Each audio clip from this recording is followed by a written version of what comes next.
So I'm thinking about the question, do prophets exist today? Do we have prophets in the church today? And it can be a contentious question because some people say they do, and we should listen to them, and they're playing a very important role, speaking against power, that kind of thing.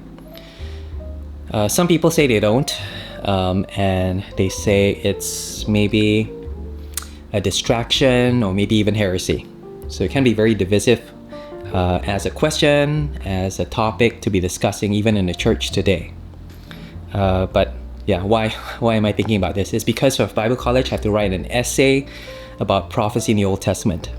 And in the Old Testament, they existed. That's the thing, but do they exist today? That's kind of the question I'm thinking about. And I got my first extension. Got 1 week extension to write this essay. I know I always joke about getting extension, but this is the very first time I applied, and I got it yesterday. So gives me more time to think about it, but more time really just to read lots of books, because there are so many Old Testament books that are specific to the prophets, and so I have to read those and then try to base whatever conclusion I have based on the Bible. But yeah, what do you think? Should there be prophets today? Actually, we had a very, very good lecture on this last Thursday. It was actually open day. Actually, in terms of open days at Bible College, if you had to come to one, this was the one to come to, because it was just so interesting, but also very, very fun. And I was trying to encourage as many of you to come as possible. And thanks to the friends who did turn up. I hope you found it interesting, stimulating, enjoyable, that kind of thing. But do you remember what the lecturer asked us in the beginning? He asked us, what did the Old Testament prophets look like in the Old Testament in the olden days? And we said, they're very weird. They suffered a lot, for their job. God called them, so many of them didn't choose to do this. And many of them were quite reluctant as well.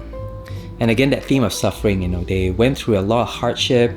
They didn't quite benefit from being prophets. If anything, they were persecuted for doing this faithful ministry on behalf of God. And then he asked us, what do prophets look like today?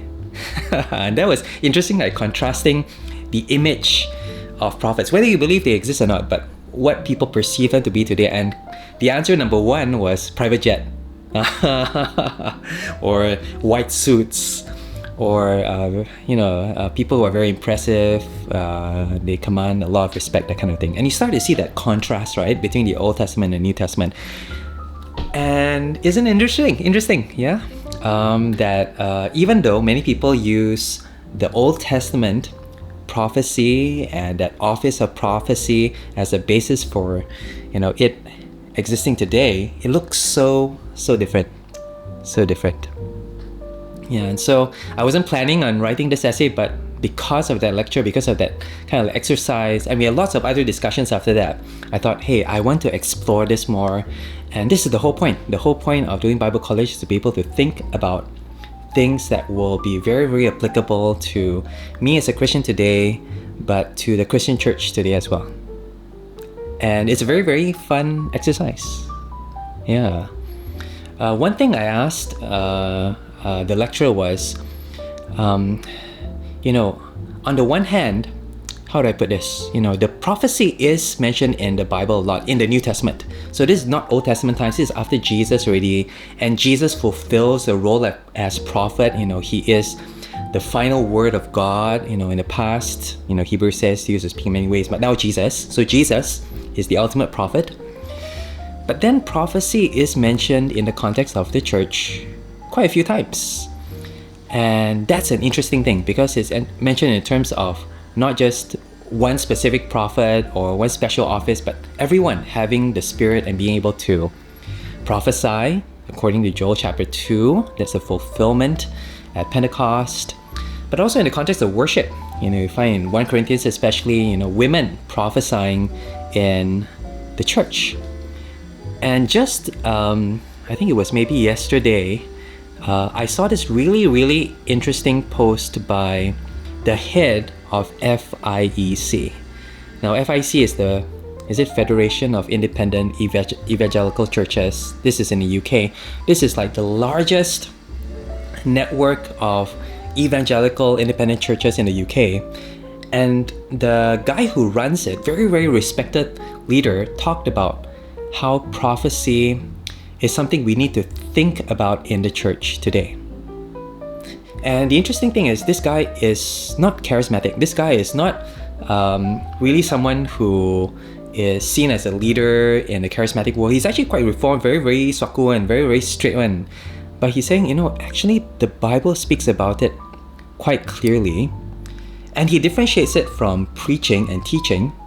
And yet he says, sometimes because we elevate this office of teaching and preaching, we ignore this other expression of gospel faithfulness in the life of the church called prophecy.